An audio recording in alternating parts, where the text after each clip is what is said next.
Buenas tardes, compañeras y compañeros. Moreno, otro viernes a cuarentenados. Ya van 11 viernes, casi 3 meses, haciendo el programa desde nuestras casas. Hola Pimpi, hola Bea, hola Pablo.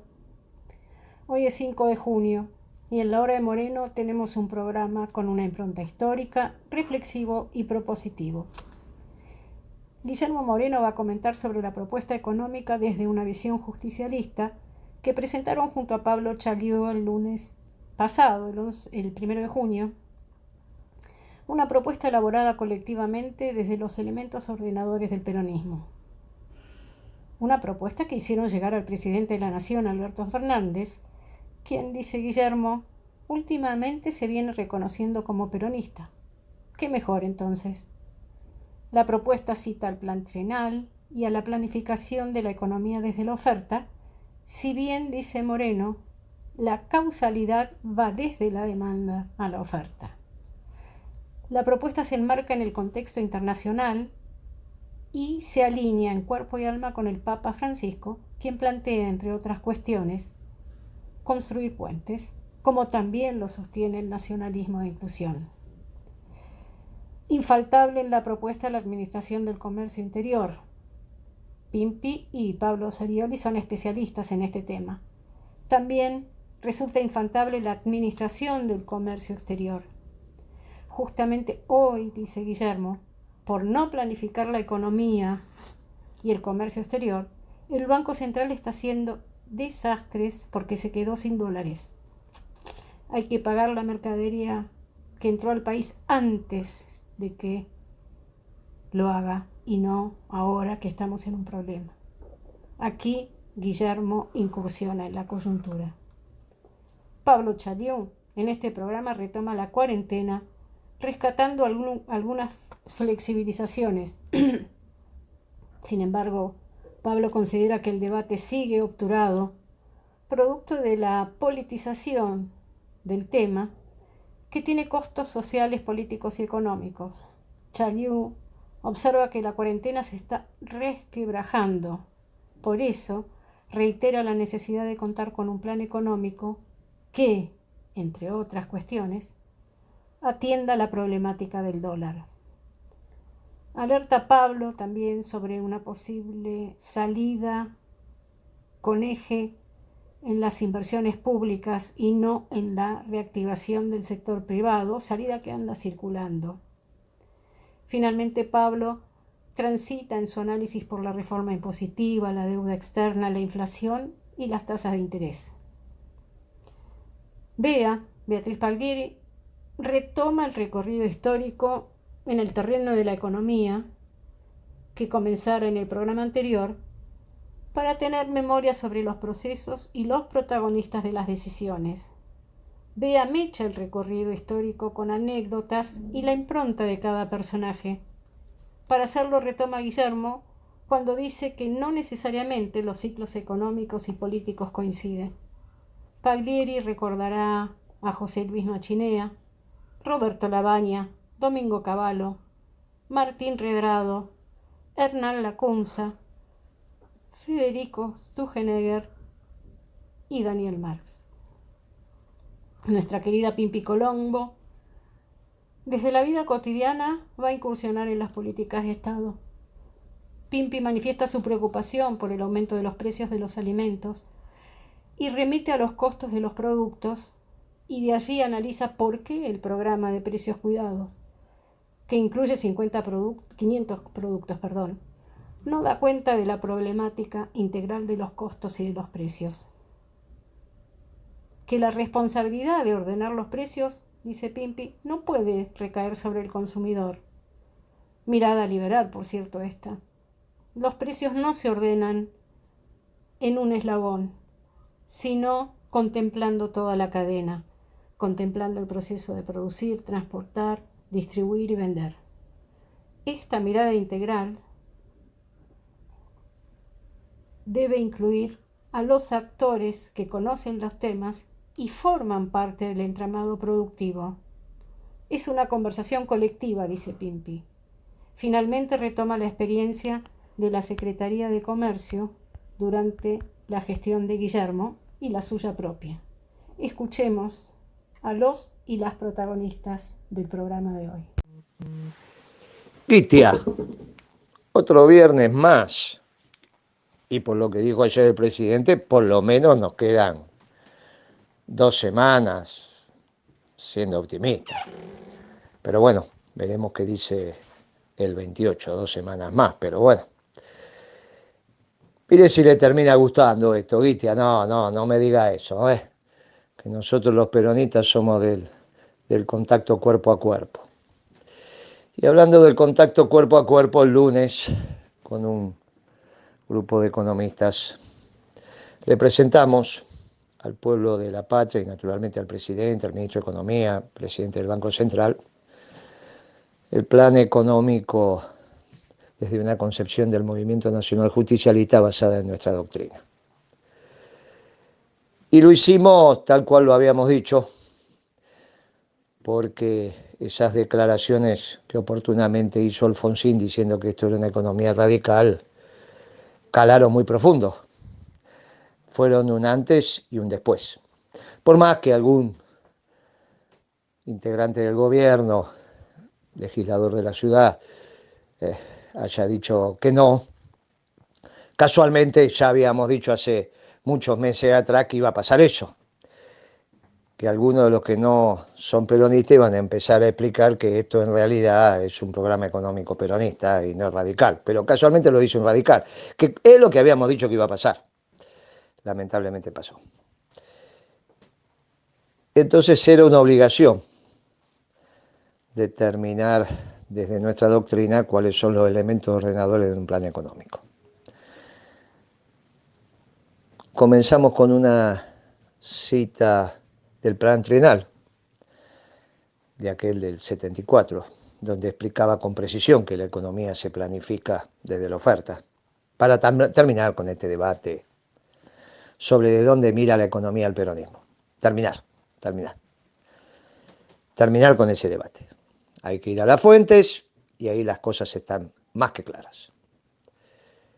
Eso no indica que la causalidad de la economía no vaya de demanda a oferta, para los que quieren profundizar en esto. La inversión es un componente de la demanda que después amplía la oferta. La causalidad de demanda-oferta se planifica desde la oferta. La economía peronista mira la oferta. De eso no hay ninguna duda. Comenzamos con esa cita del plan trienal. Seguimos con un marco internacional, definiendo con precisión la contradicción entre el nacionalismo de exclusión y el nacionalismo de inclusión, y nos alineamos con su santidad, el Papa Francisco. Nos alineamos en cuerpo y alma.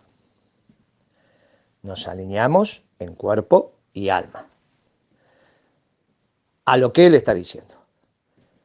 Construyan puentes, no levanten muros entre los pueblos. Pero el mundo no es una esfera donde todos somos iguales. Él dice, mire, la figura geométrica de la globalización es una esfera porque todos los puntos de la esfera equidistantes del centro son iguales. Uno gira la esfera y si no marcó el punto no lo distingue. No. El mundo es un poliedro y cada pueblo es una superficie de ese poliedro. Y si falta un pueblo, no está completa la figura. Pero entre los pueblos se tienen que amar. Casualmente lo que dijo el general Perón, que nosotros éramos una doctrina de amor y paz. Y desde allí tenemos el encuadre del próximo modelo nacional y popular de desarrollo económico permanente y sustentable, y como no puede ser de otra manera, con orientación a la producción. Una cita del plan trienal vinculada a la oferta y el encuadre internacional. Y nuestra referencia es el Papa Francisco. Ni los neoliberales, obvio que no, ni los socialdemócratas. Bueno, ahora el presidente está repitiendo muy seguido que es peronista. Bienvenido entonces. Hola Gitia, Guillermo, Beatriz, Pimpi, los saludo, igual que aquellos que nos están escuchando. Otra vez la cuarentena, larga la cuarentena, ¿no? Por lo menos esta vez con algunas modificaciones. Está claro que hay una pequeña voluntad de flexibilizar la cuarentena. No lo suficiente desde mi punto de vista, pero existe. Y por otra parte, el presidente por lo menos no ha cometido los gruesos errores que cometió la última vez que lo anunció, al acusar a los economistas que no tenían respeto por la vida y al decir que el levantamiento de la cuarentena no daba en forma automática el progreso del país. Pero seguimos entrampados en un debate que no se puede realizar porque la situación de las medidas se ha politizado al máximo.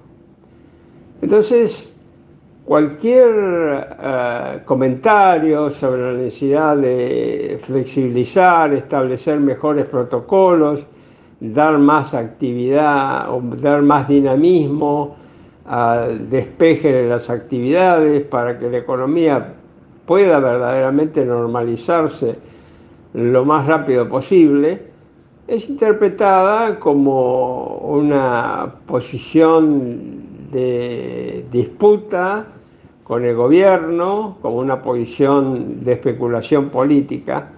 Y la verdad que muchos de los comentarios y de aquellos que queremos debatir, porque estamos viendo los extraordinarios costos políticos, sociales, psicológicos que tiene la prolongación indefinida de la cuarentena en el AMBA, entonces estamos como impedidos de hacerlo, aunque lo vamos a seguir haciendo.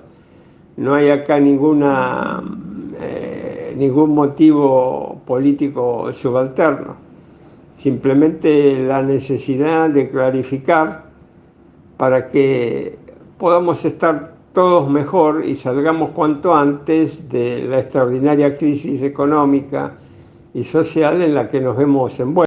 El otro punto es que hay algunos que piensan que el problema de la pandemia y de la cuarentena impide realizar un plan económico. Tenemos que decir en forma concluyente que enunciar un plan económico es imperativo en estos momentos y en relación a la pandemia y a la cuarentena. ¿Y por qué esto es así? Por una razón muy simple. Porque muchas empresas y comercios están en una situación límite y ellos tienen que decidir si seguir o no seguir, si poner sus ahorros y su patrimonio todavía en mayor riesgo para mantener las empresas y el comercio. Y la verdad que este es un problema que tiene que ver con el futuro, con las expectativas. Como el gobierno no dice nada respecto a cuáles son sus intenciones, sus objetivos y las medidas que va a propiciar como plan económico, esto lo único que hace es empeorar la situación de estas empresas y estos comercios y crea un incentivo muy grande a abandonar las actividades y refugiarse en los activos más seguros. En este caso, en la Argentina, lamentablemente, el dólar. Fíjese entonces que esa ausencia de plan económico, cómo incide negativamente no solo en la actividad productiva, sino también en el mantenimiento de las fuentes de trabajo y cómo incide negativamente en la huida del peso y ese extraordinario atractivo que tiene el dólar para muchísima gente en la Argentina. Hay que volver a insistir que la cuarentena se está resquebrajando. Mucha más gente en la calle, los negocios en general respetan la imposibilidad para algunos sectores de poder abrir y digamos, y funcionar normalmente, pero se ve mucha más gente, mucho más tráfico. Y bueno, pero esta es una manera de eludir la cuarentena que no es la mejor. Volvemos a insistir, lo mejor sería que la cuarentena se empiece a relajar, pero de una forma planificada. Pero también se han filtrado informaciones de una reunión de gabinete. Lamentablemente tenemos que recurrir a esto, porque como no hay información, tenemos que recurrir a lo que se sabe. Y la verdad, lo que ha trascendido preocupa. Aparentemente, el gobierno estaría pensando en un plan de inversiones públicas para reactivar la economía y estaría pensando que el Ministerio de Desarrollo Social tendría un rol preponderante en los proyectos de desarrollo productivo. Tenemos que decir que realmente si se está pensando en esto, estamos entrando de nuevo por caminos falsos. ¿Cómo se puede pensar en un plan de inversiones públicas con el tremendo desfasaje de ingresos y gastos en el sector público, con el extraordinario déficit fiscal del sector público? La reactivación tiene que aparecer por el sector privado, por las empresas, y es porque es ahí donde hay bolsones de posibilidad de reactivación. Es ahí donde debe recaer el esfuerzo y donde es más fácil lograr la reactivación. Y hablando de planes económicos, estimado Guillermo, poco se sabe sobre eso, salvo un comentario, una noticia del propio ministro de Economía diciendo que va a haber en el presupuesto del 2021 va a haber una reforma impositiva. Claro que cuando uno ve el 2021 le parece el larguísimo plazo. ¿Por qué demorar? ¿Por qué esperar? Volvemos de nuevo a decir que el punto es que hay que terminar la negociación por la deuda externa. Pero yo le digo que no tiene nada que ver un tema con el otro. ¿Qué puede pasar con la negociación con la deuda externa? Primero esperemos que no se recurra al default, eso sería la peor de las situaciones.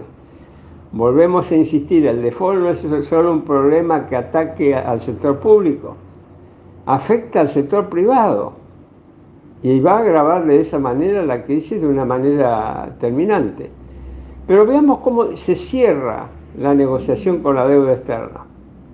¿Qué puede estar pasando ahí? Que en vez de pagar una tasa de interés, estoy tirando números de cualquier manera, pongamos del 1,5 se pague el 2, o en vez de pagar una tasa de interés del 2, 2,5 se pague el 2, o el 1,5. Miren, les tengo que decir que eso no tiene absolutamente nada que ver con la resolución de la crisis económica y con la evolución de la crisis económica. Eso ya está dado y lo que se está discutiendo son minucias. Está bien, uno diría, bueno, pero a veces habla de 10, 12 mil millones de dólares. Sí, 10, 12 mil millones de dólares en 7, 8, 10 años. O sea, no estamos hablando de nada. Y no hay justificación entonces con el tema de finalizar la deuda externa para no dar a conocer un plan económico.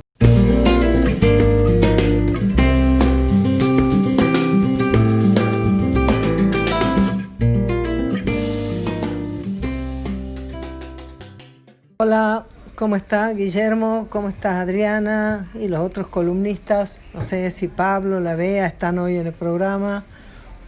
Me va a dar gusto escucharlos. Bueno, como todos los viernes acá intentando compartir algunas reflexiones, un poco de las vivencias que uno tiene en estos días que estamos en el aislamiento obligatorio. Bueno, y cada vez que vuelve mi hija de hacer las compras, uno se agarra la cabeza, cada vez más difícil poder satisfacer las necesidades y que alcance.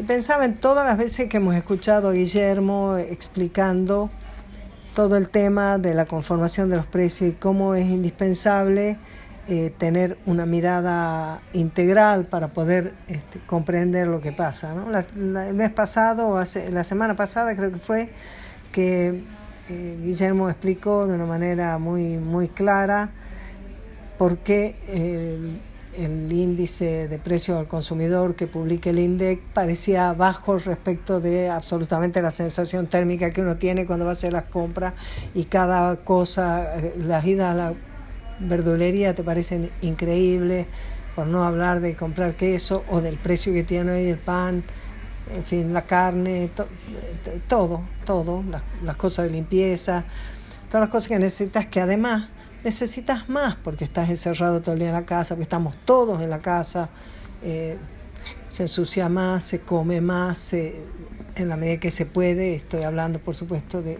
un hogar donde eso se puede satisfacer. En otros casos, obviamente, que los problemas ya son más dramáticos y demás. Pero le preguntábamos a Guillermo la otra vez por qué daba ese número. Él nos explicaba metodológicamente, explicaba las limitaciones para la toma de datos cuando los encuestadores no pueden salir, pero también nos hacía notar algo que está muy bien que notáramos, que es que si era 1.9 el índice de precio al consumidor en general, pero para el alimento era 3.3, que es lo que nosotros estamos viendo y es lo que se está produciendo, y a su vez lo que nosotros percibimos cotidianamente, que se hace para un presupuesto que permanece constante, se hace insostenible. Y entonces uno necesariamente vuelve a escuchar las cosas que ha venido planteando a lo largo de todo este tiempo, todos los análisis económicos, Guillermo, cuando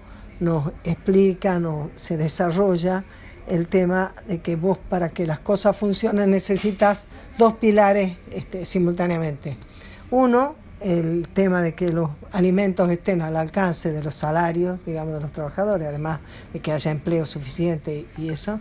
Y por otro lado, energía en un precio razonable, con una tasa de ganancia razonable, teniendo una evaluación de los costos.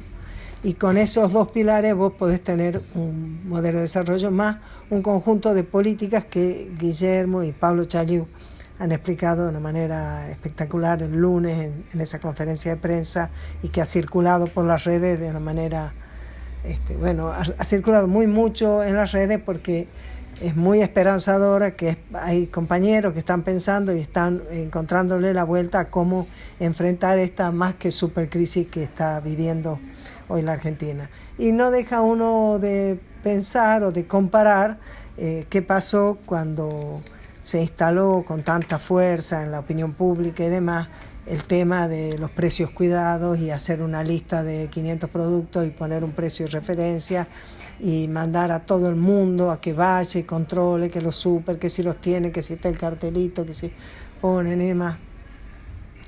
Y nosotros decíamos que reflexionamos desde varios lugares. El primero, diría yo, por lo menos porque ha sido mi responsabilidad en su momento desempeñarme, que no le transferiría en la organización de funcionamiento de la economía, no le transferiría nunca la obligación a cada consumidor para que ordene los precios. Me parece una aberración, un despropósito, y además muy injusto para el consumidor, es cargarlo de una responsabilidad que no está a su alcance hacerse cargo. Distinto es pensar en trabajar de manera organizada para la información, para la participación, para la promoción y demás con las organizaciones de la comunidad. Eso es otro tema, y eso es muy importante, como todo lo que implica la participación en la comunidad, ¿verdad?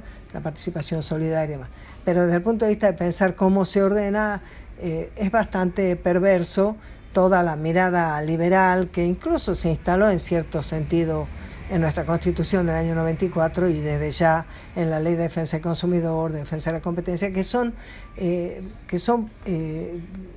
legislaciones que están orientadas en con esa filosofía, llamémosle, con esa filosofía. Entonces, cuando te proponían que con esa lista de precios de referencia y demás, bueno, las personas podían ir a entretenerse, mirar, protestar, reclamar, pedir que lo pongan, que lo traigan, que lo pongan arriba, que lo pongan a la vista. Han hecho una ley de góndola para que... Ahora, ¿se ha ordenado algo con eso? ¿Había posibilidades que se ordene algo con eso? Bueno, 1000 veces lo ha explicado Guillermo, muchas veces hemos tratado de explicarlo nosotros también desde el rol que tuvimos en defensa del consumidor, que la economía y los precios con los que llegan a nosotros para nuestro consumo se ordenan en una cadena vertical, llamémosle, que empieza que empieza o en lo que se importa o en lo que se produce, cómo se lo elabora, cómo se lo transporta, cómo va al mayorista, cómo se lo envasa, cómo se lo distribuye, cómo llega al minorista, cómo llega a tu casa, cómo las cadenas son diferentes si el minorista que te vende tiene una espalda grande para poder financiar lo que compra y entonces tiene mejor juego para poder poner precios diferentes, o los supermercados chinos que se organizan para comprar y también poder tener precios, o que van y compran en los super. En fin, hay todo un saber en relación al tema producir, transportar, envasar, distribuir, vender, comprar, que no puede tomarse de una manera aislada, fraccionada, decir, se puede empezar a producir zapatos, se puede empezar a fabricar aquello. Bueno, ¿cuál es la lógica con la que nosotros deberíamos estar enfrentando esta salida de la cuarentena? Establecer las prioridades en la sociedad, establecer las prioridades en el uso de las divisas, establecer, por lo tanto, con todas las medidas sanitarias y los cuidados, no el miedo, pero los cuidados con los que deben enfrentarse las actividades, pero también tener determinado cuáles son las prioridades que desde el punto de vista del funcionamiento de la economía, de la producción, del sostenimiento de nuestra sociedad, debe hacerse. Y hacerlo con la inteligencia suficiente para que no te ocurra que se autoriza la producción de algo, pero como no se autoriza lo que continúa o lo que había o lo que tenía que haberse producido previamente para hacer un insumo, no está autorizado o está lejos, entonces no se puede transportar porque hay complicaciones para los transportes, para las interprovinciales, en fin, si nuestro reclamo, nuestra demanda de que es indispensable que en el tratamiento de cómo abordar esta crisis, que no es solo sanitaria, pero que también, siendo sanitaria, requiere una mirada integral con los actores que conocen de los temas hasta lo que conocen, porque como bien se dice, del coronavirus se conoce poco más que lo que se va acompañando y conociendo, pero de la economía, de la producción, de cómo funciona, de cuánto cuesta transportarla, de qué se produce en cada región del país. De eso hay muchos que conocen y mucho, porque son empresarios, porque son trabajadores, porque están sindicalizados, porque forman parte de ese entramado productivo que hoy está tan dañado, y no solo desde hoy, que viene dañado, pero que no ha logrado levantar cabeza.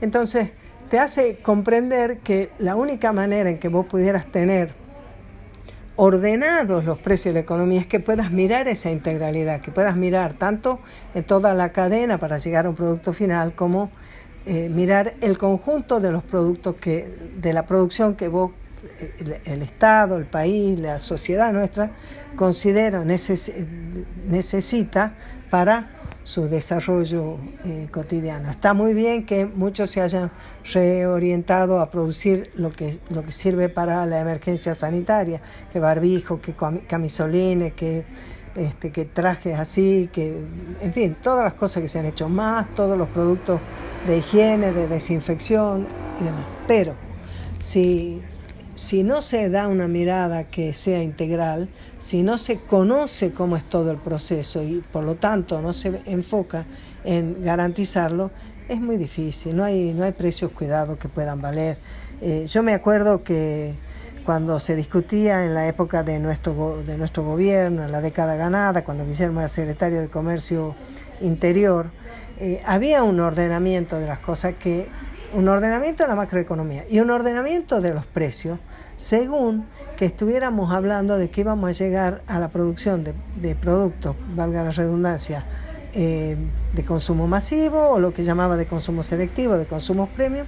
Y estas 3 categorías de productos eran 3 veces por año autorizada la actualización de sus precios en un porcentaje diferente, de modo de asegurar que los productos de consumo masivo con un pequeño aumento pudieran llegar a la población al alcance de su bolsillo y que los productos premium con un aumento mayor pudieran compensar una ganancia, digamos, equilibrada, ganando poquito en unos y vendiendo mucho, ganando menos, ganando más, pero vendiendo menos cantidad en los productos premium, y en el medio los productos selectivos.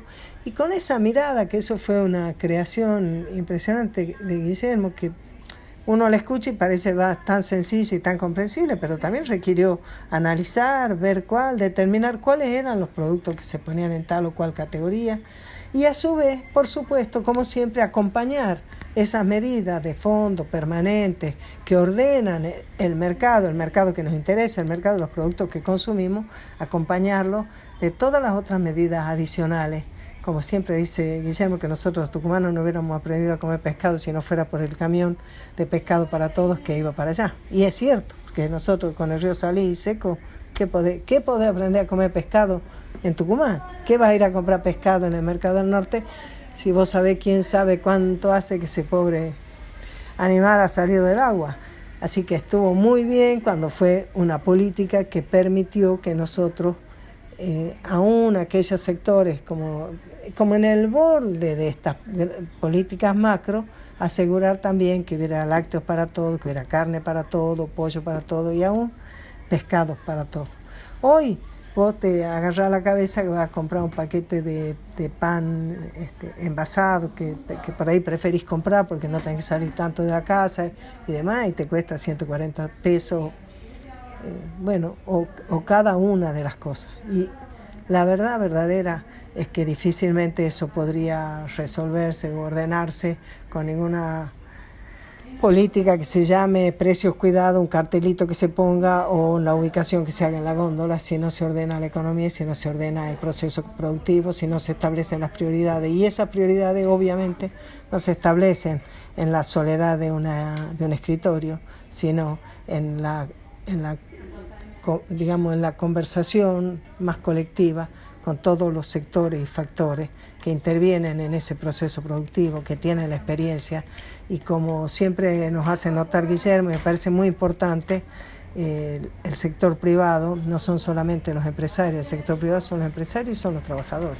Y el Estado está ahí para ordenar esos dos sectores que son los que verdaderamente los construyen y contribuyen a la riqueza, fabrican las riquezas del país, que son las que nos permiten vivir y satisfacer nuestras necesidades, porque nosotros no es que tenemos cada uno una huerta en la maceta del balcón, o nos hacemos nuestra propia comida, tenemos nuestra propia plantita, nuestra propia huertita, hacemos nuestro pan o degollamos la gallina, ¿verdad? Todos nosotros necesitamos ir a un mercado y encontrar ahí lo que necesitamos al alcance de nuestro bolsillo. Y para eso hace falta tener una Argentina en producción, y para eso hace falta tener una planificación y un establecimiento de prioridades. Eso es indispensable. Muchísimas gracias.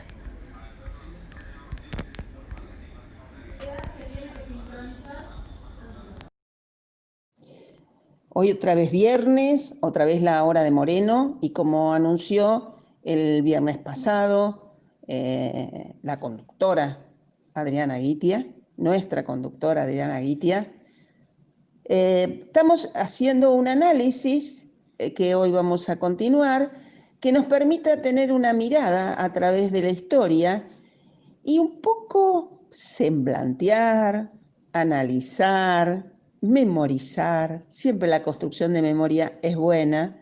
¿Quiénes fueron sus protagonistas y cómo esos protagonistas vamos a empezar como después vamos a terminar este análisis, no necesariamente los protagonistas tienen que ver en una de esas con el momento político, no es coincidente el momento político y sus protagonistas, es decir, con el momento económico. Habíamos analizado el gobierno de Raúl Alfonsín, por supuesto, analizado desde el punto de vista de la mirada económica, y quiénes fueron sus protagonistas. Y habíamos mencionado a Greenspoon y a Zurril, y habíamos detallado cómo el Plan Austral, que Alfonsín lo presentó muy pomposamente como un plan de guerra, fue un fracaso, tan fracaso que fue, por supuesto, asumido por el gobierno de Alfonsín y por Zurril, y le dio lugar a un plan primavera que en realidad de primavera tuvo nada, duró muy poco y solamente fue la previa a que Alfonsín entregara el gobierno en forma anticipada, con una crisis enorme, caracterizada fundamentalmente por un déficit fiscal de aproximadamente el 12% del PBI y, bueno, sin ninguna duda marcó ese periodo. Pero me parece que también teníamos que memorizar un poco quién era su presidente de Banco Central. Es decir, Machinea ya también había sido funcionario del gobierno de Alfonsín, antes de serlo, posteriormente fue funcionario de la Rúa, pero durante el gobierno de Alfonsín y durante 3 años fue presidente del Banco Central de la República Argentina. Tanto Zurril como Machinea estuvieron desde el primer día de Alfonsín ocupando distintos cargos, evidentemente esperando, en el caso de Zurril, ser el ministro de Economía que reemplazó a Greenspoon, y en el caso de Machinea tenía responsabilidades de secretario de Estado hasta que asumió la presidencia del Banco Central, hasta que de la Rúa entregó el gobierno. Quien también integró ese equipo de Alfonsín fue Lavagna, Roberto Lavagna, y se fue del gobierno en toda esta crisis que ya hemos desarrollado, con una frase que caracterizó la época, un mensaje muy fuerte que caracterizó esa época y que dijo que se iba porque ese momento económico dentro del gobierno de Alfonsín era un festival de bonos. Ya habíamos dicho la semana pasada, el viernes pasado, que empezaron a emitir y había bonos por doquier, no solamente que habían negociado y renegociado con el Fondo Monetario Internacional. Por lo tanto, Lavagna tuvo un perfil dentro de ese gobierno y un perfil muy claro cuando se retira de ese gobierno, manifestando esa frase tan característica que era un festival de bonos. Pero siguiendo, y para comprender claramente que no necesariamente los protagonistas son o representan el poder político o el color político, el poder es muy fuerte de decir, digamos.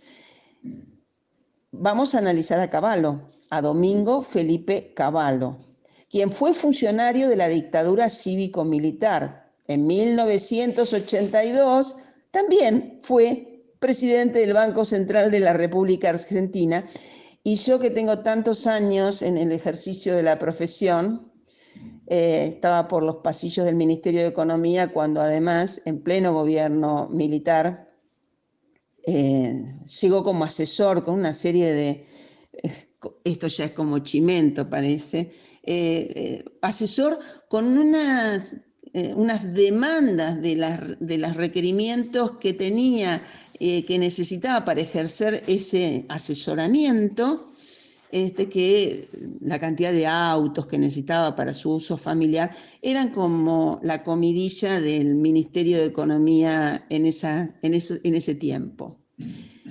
Entonces, Cavallo fue funcionario y presidente del Banco Central de la dictadura cívico-militar.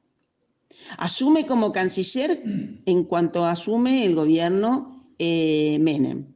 Asume primero como canciller hasta que en 1991 se convierte en el ministro de Economía estrella, con ambiciones de presidente. En ese momento que parecía que relucía el plan, era como el padre de la convertibilidad. Un padre que, bueno, creó un personaje que tal vez fue exitoso un tiempo, pero que después generó muchas complicaciones.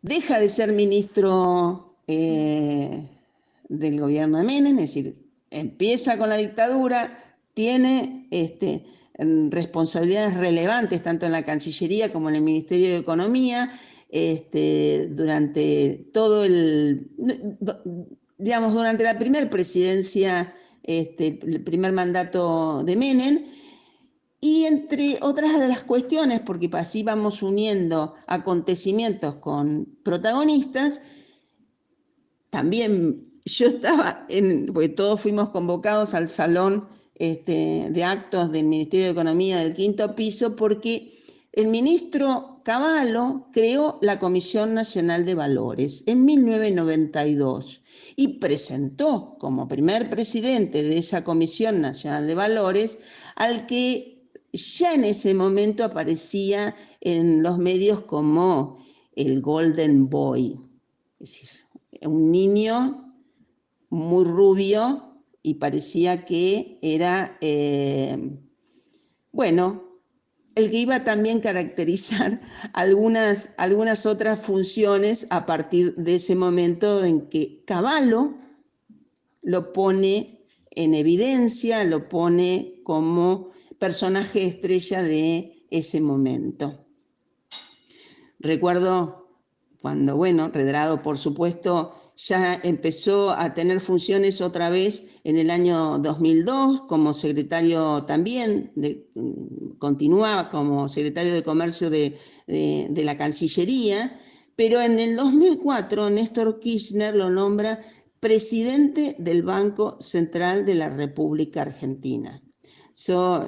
Todos recordamos, cuando a Néstor algunos los mirábamos diciendo, pero presidente, ¿a quién pone como presidente del Banco Central de la República Argentina? Y él contestó con esa simpatía que lo caracterizaba, diciendo, ¿y qué quieren? ¿Que ponga a Kunkel? Bueno, nos dio una lección porque dijo en ese momento, una cosa es un compañero y otra cosa es quién yo pongo en esta oportunidad como presidente del Banco Central. Entonces nos van apareciendo nombres, nos van quedando grabados esos nombres, y como nota de color también y adyacente, caracterizando cómo van los procesos en este análisis memorioso a través de la historia, la mano derecha de Redrado en el Banco Central, no recuerdo si también ya antes en la Cancillería, fue Hernán Lacunza.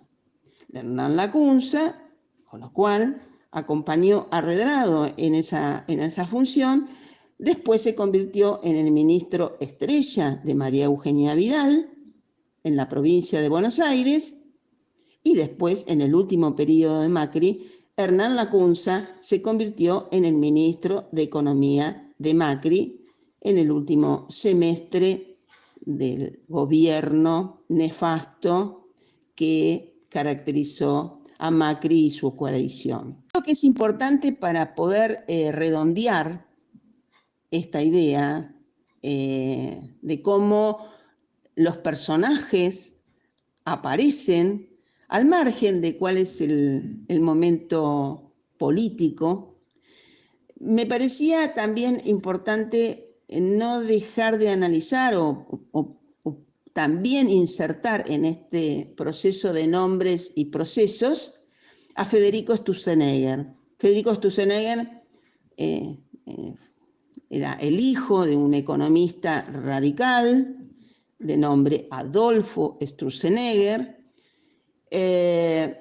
Sturzenegger en el 2001 pues fue como muy famoso con el gobierno de Macri como presidente del Banco Central de la República Argentina.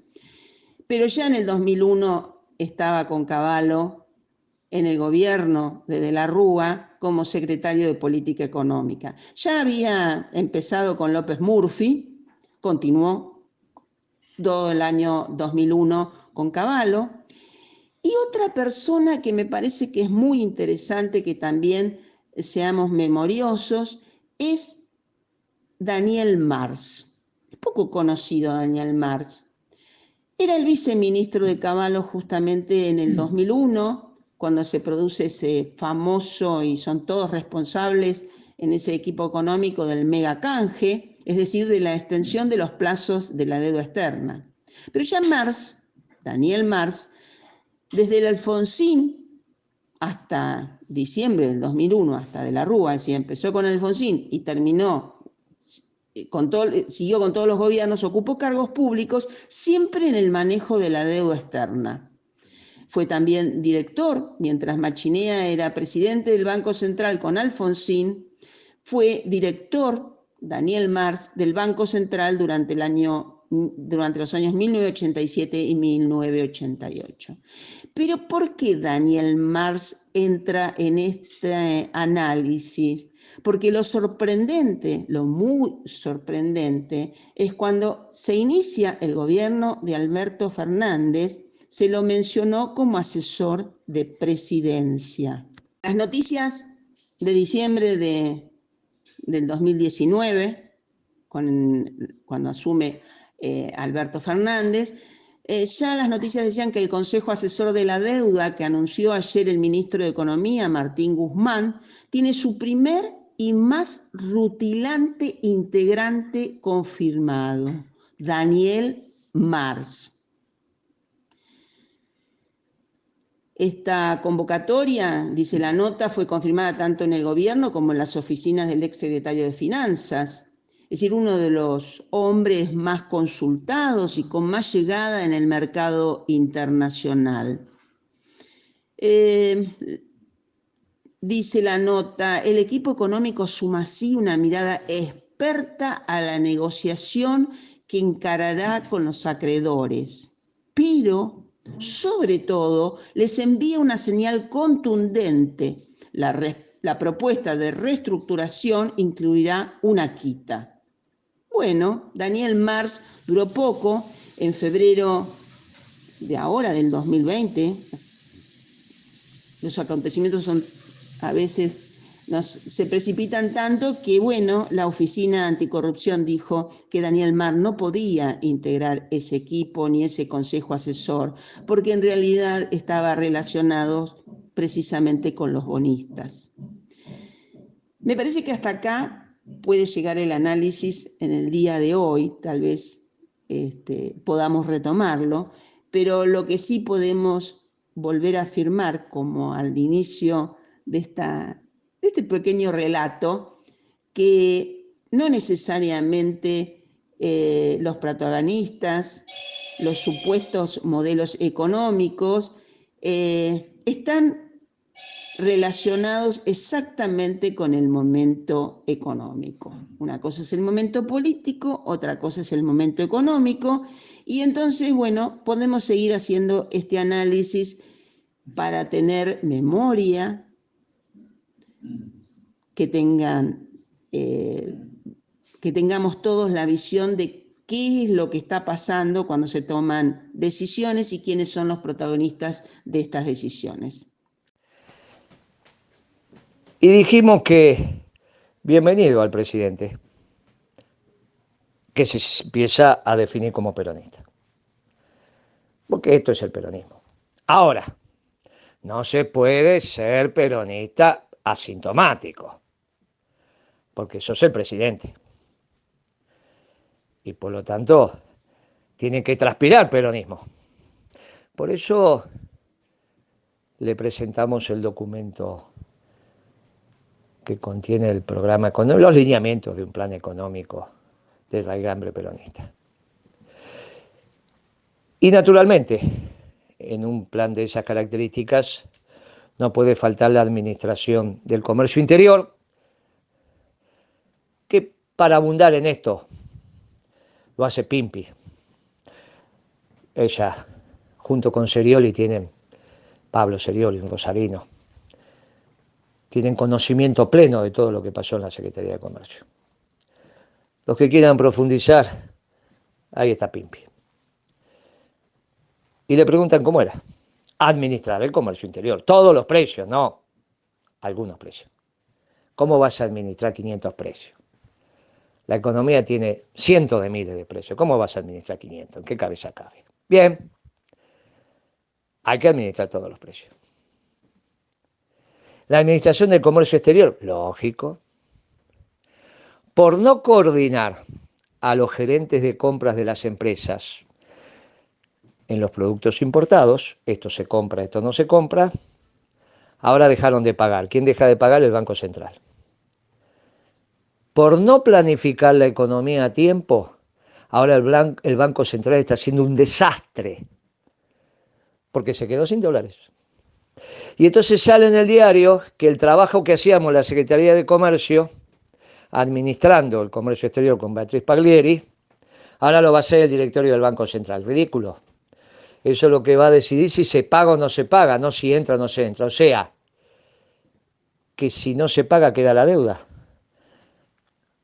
Pero muchachos, por favor, si ya la mercadería entró, es una obligación del importador. Por eso había que pararla antes, si era que había que pararla. No después. Pero claro, para eso al menos alguna vez en la vida hay que haber ejercido algo en la actividad privada. Sea una industria, sea un comercio, sea un servicio, algo. Si no sabes cómo funciona la economía, es muy difícil que puedan entender estas pequeñeces, pero que a la larga arman un bodrio bárbaro. Muchacho del Banco Central, supongamos que un importador trajo la mercadería, ya está en aduana, ya nacionalizó y no le dan los dólares para que la pague. ¿Qué hacemos? ¿Qué hacemos? Ridículo. Absolutamente ridículo. Por eso había que planificarlo hace 60 días atrás y se lo avisamos. Por favor, escuchen a los economistas del peronismo, porque cada uno de nosotros que habla no lo hace desde la construcción individual del pensamiento, sino como enseñó Perón desde la construcción colectiva, que es el verdadero conocimiento. Y por eso hace más de 70 años que los economistas del peronismo venimos señalando con claridad prístina cuáles son los elementos ordenadores de una economía que tenga que ver con nuestra doctrina. Ahora el presidente dice que es peronista. Bien, ahí tiene la posibilidad de implementar una política económica peronista, para que Ricardo Alfonsín no diga nunca más que es una política económica radical. Y aparte deje de asustar al pueblo, porque todos sabemos que si es una política económica radical sabemos cómo termina. Damos vuelta a la página y sobre ese documento elija a sus hombres y la aplica. Y nosotros le empezaremos a decir de este humilde programa lo bien que está haciendo las cosas.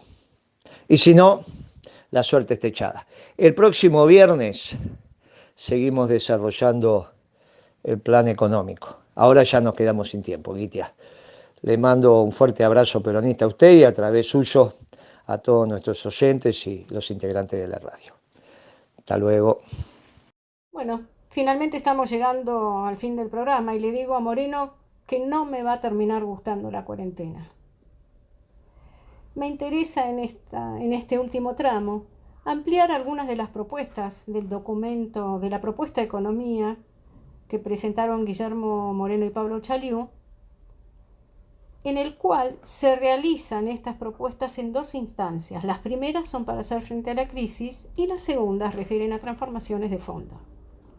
Entre las propuestas para salir de la crisis se mencionan planificar desde la oferta, Guillermo lo acaba de mencionar, desacoplar el precio económico de algunos alimentos respecto de los mundiales para recomponer el poder de compra de los sectores populares, vincular los precios energéticos con sus costos de exploración y explotación para recuperar la competitividad de los diversos sectores de actividad, declarar la emergencia del sector externo, sobre la cual vienen hablando, crear un comité de expertos con representantes de los trabajadores, los empresarios y las autoridades provinciales para planificar, para ayudar a planificar el sector externo. Fijar retenciones a la producción de la zona núcleo de la pampa húmeda y una ley de alquileres que regule las relaciones de costo. Generar un espacio de concertación entre las fuerzas de trabajo y de la producción para tratar la política de ingresos que, además de precios y salarios, incluirá impuestos, tarifas, tipo de cambio comercial y tasas de interés. Entre las propuestas de fondo encontramos que el directorio del Banco Central se conforme con representantes de los trabajadores y de los empresarios y que con una visión federal determine la política monetaria y financiera. Que el directorio de yacimientos petrolíferos y fiscales quede en manos de la CGT, por ser los trabajadores y las trabajadoras quienes defienden los intereses permanentes de la patria.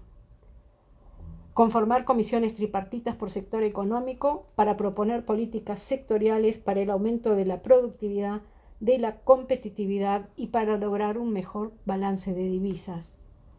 Modificar la ley de patentes y modelos de utilidad, incluyendo la cláusula de producción nacional como condición para el otorgamiento de la patente.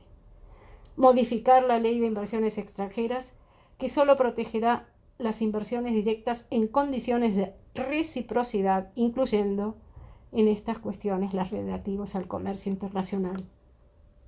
Estas propuestas surgen de las entrañas de nuestra doctrina, son innovativas, certeras y revolucionarias.